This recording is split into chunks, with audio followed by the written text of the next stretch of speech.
You know the feeling, right? You go out to your garden, you're all excited to harvest some beautiful kale, and you find, well, it looks more like Swiss cheese than food. It's just so frustrating when your hard work gets destroyed by pests you didn't even see coming. But what if I told you there's a way to fight back and do it organically? Well, that's exactly what we're going to get into today. Yeah. Does this look a little too familiar? The chewed up edges, all those random holes, it just feels like defeat. This right here is the classic calling card of uninvited guests having a feast. And trust me, it's an incredibly common problem. And if you're feeling that way, you are so not alone. This quote from the Grounded Homestead just nails that feeling of almost giving up, doesn't it? It's a battle that so many of us have fought in our own backyards. But let's try to reframe this a little bit. What if it's not a battle you're losing? What if it's more like a puzzle? A conundrum that, believe it or not, actually has a solution. Let's start figuring it out.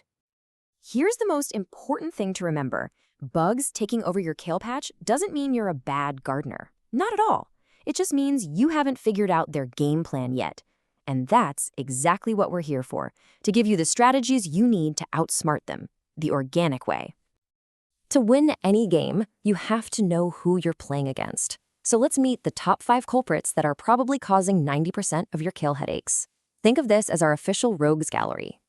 First up, the absolute master of disguise, the cabbage worm. These little velvety green caterpillars are actually the babies of those cute little white butterflies you see fluttering around the garden. Not so innocent now, are they?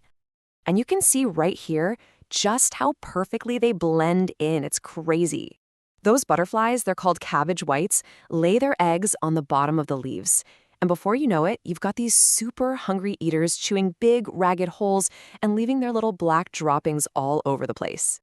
Next on the list, an enemy that is tiny, but boy, is it destructive. I'm talking about the flea beetle.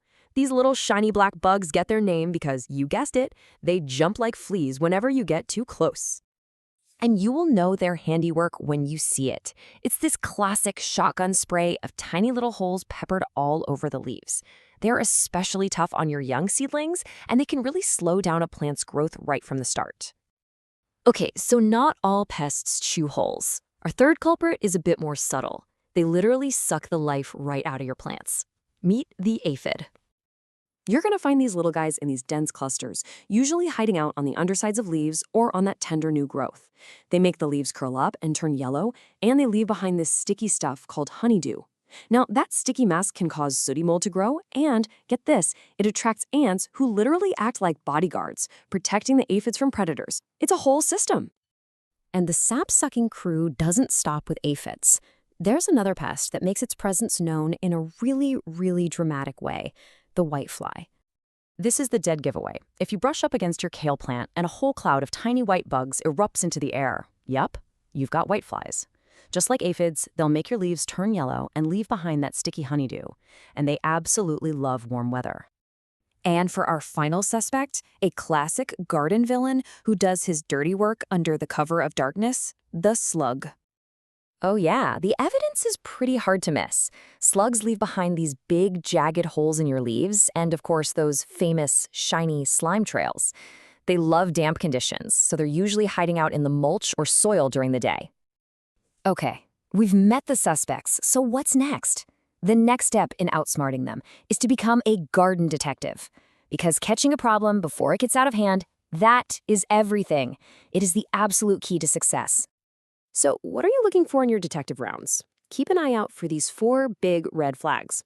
First, look for little clusters of white or yellow eggs under the leaves. That's a pest nursery in the making. Second, sticky or curling leaves. Dead giveaway for aphids or whiteflies. Third, those shiny slime trails that scream slugs. And fourth, those pretty white butterflies. They're not just admiring your garden, they're looking for a place to lay their eggs. So the trick is to make this a habit. Just a quick weekly checkup. Get out there, flip over some leaves, poke around in the soil and mulch. Just keep an eye out for those early signs. And here's a little pro tip for you. If you ever see a line of ants marching up a kale stem, follow them. I guarantee they'll lead you right to an aphid colony they're protecting. All right, so now we know how to spot trouble early. It's time to assemble our toolkit.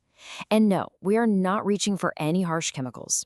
We're going to fight back the smart way, the natural way, and we're going to build a healthier garden while we're at it. Our action plan is really pretty simple. It breaks down into 4 main steps. First, we're going to create physical barriers. Second, we're going to disrupt the pest's life cycle. Third, we'll intervene directly when we really have to. And fourth, and this is the most important one, we're going to build a garden system that's just naturally tough. And here's what our arsenal looks like. We've got things like row covers that physically block those cabbage moths. We have neem oil and insecticidal soaps to stop pests from feeding. We've got good old-fashioned hand picking, which is surprisingly effective, by the way. And we have companion planting, which helps confuse pests and brings in the good buzz. And that last point really brings us to the ultimate goal here. This isn't just about fighting fires this season. It's about creating a whole garden ecosystem that pests just don't like and your crops absolutely love for the long haul. I mean, this picture just says it all, doesn't it? A ladybug, which is a natural aphid predator, just chilling on a healthy kale leaf. This is what we're shooting for, a balanced garden where the good bugs do a lot of the pest control work for you. It all comes down to healthy soil, smart planning, and working with nature, not constantly fighting against it. So let's end with this thought.